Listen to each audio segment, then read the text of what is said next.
Hey, welcome back to the channel. My name is Eric. So I thought today we would talk a little bit about the upcoming things that we have planned for the channel for this year and get your feedback on it. And one of the things that we're looking at is Claude has got some old Cup Cadets, that were all metal, with the Kohler engines on them. We've been talking back and forth about bringing one down and setting it up and either doing, this is going to be up to you guys, either doing like a restoration ground up on it, and I'm not talking restoration quality where it's showroom quality. I'm talking just in nice enough shape that it looks nice, it drives nice, and it works, right?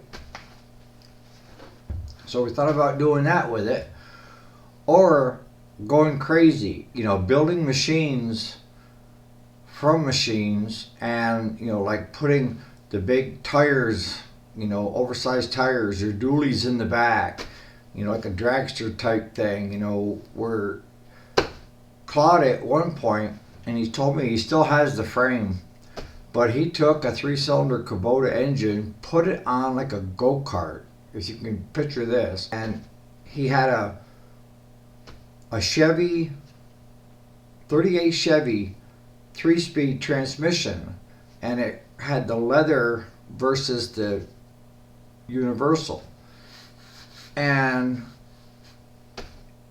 he had that set up for the kids.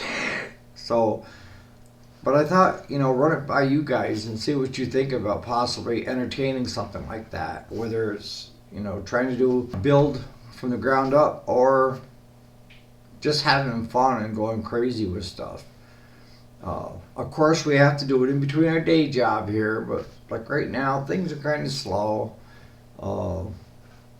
The weather's been crappy and everything. And then we're going to kind of talk more about specialty tools and how they're used and why. So if you guys have any suggestions there that you want to see, this channel isn't about me. It's really about you and what you want to see. It's not what I want to show you, it's what you want to see, okay? Because if it's something that you're not interested in, what happens? Swipe away, right? I do the same thing, and what pisses me off the most, sorry about that, but hey, is when I see a nice thumbnail. It says one thing, description says one thing, title says one thing, but when you get to where it starts, it's something totally different. Nothing to do with the subject or the thumbnail that you had. And I want this channel to be something that you would be proud of and that you would want to come back and you would want to be part of. Instead of just being the audience, you're not just the audience here. You are part of the process, all right? So give me your thoughts on that. And like Steve, I mentioned this morning in the video, sorry about getting it up late. We were having problems with power and computers and everything else. But if there's something that you would like to see this or learn more about, I can at least bring that topic to light.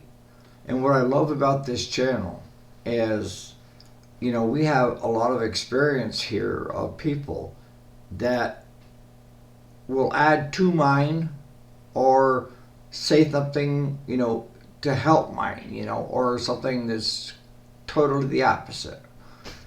And I encourage that on this channel, to agree to disagree sometimes on how to do things. I don't know everything. I never claim to know everything. So the other thing I want to talk about is buying equipment, okay? And a lot of times what I see people in sales do is they try to push you in the more expensive models, okay? Because why? Because first of all, their boss is pushing them in there to, push out high-end stuff, push out volume, And he's getting paid a commission most often if he's in sales, right?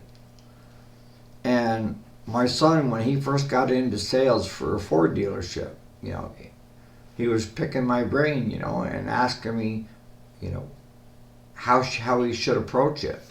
And car salesmen, the best ones will shut up, listen, and not be thinking of something else to talk to you about why you're explaining what your needs are.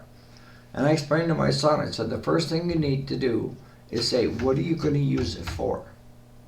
What do you want in it? And what price range are you at? Those few things is going to get that customer to think, okay? Have them tell you everything they want. Are they going to need 4-wheel drive or 2-wheel drive? Do they need a pickup, or can they use a full-size pickup, or can they drive like a Ranger type thing? You have to fit the person to the machine. In the lawn and garden industry and stuff, it would be like taking somebody's yard that he could do it with a push mower in about 10 minutes, and you selling him a great big old 60-inch zero turn that he could make 3 swipes with and be done. He doesn't need that zero turn. I'm not saying if he wants that zero turn, that's one thing, but I would say, you don't really need that, because I believe in honesty with customers. And I believe in listening to the customer and going by what their needs are versus making money on the back end for me.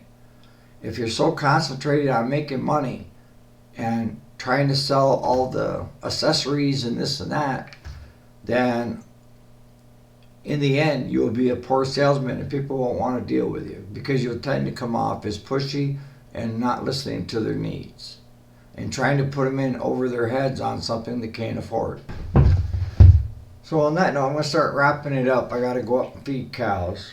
But let me know what you think and what you'd like to see and how I can improve this channel to where it's good for everybody, okay? So like I said, I got to go up and feed my cows. I got 3 bulls up there that they're probably 1,300 pounds.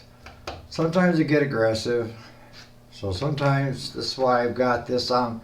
I carry my sidearm when I'm up there with those guys. They're all babies, but sometimes you don't realize how big they are, and if it comes between me and them, it is not going to be me. So on that note, you guys have a great day.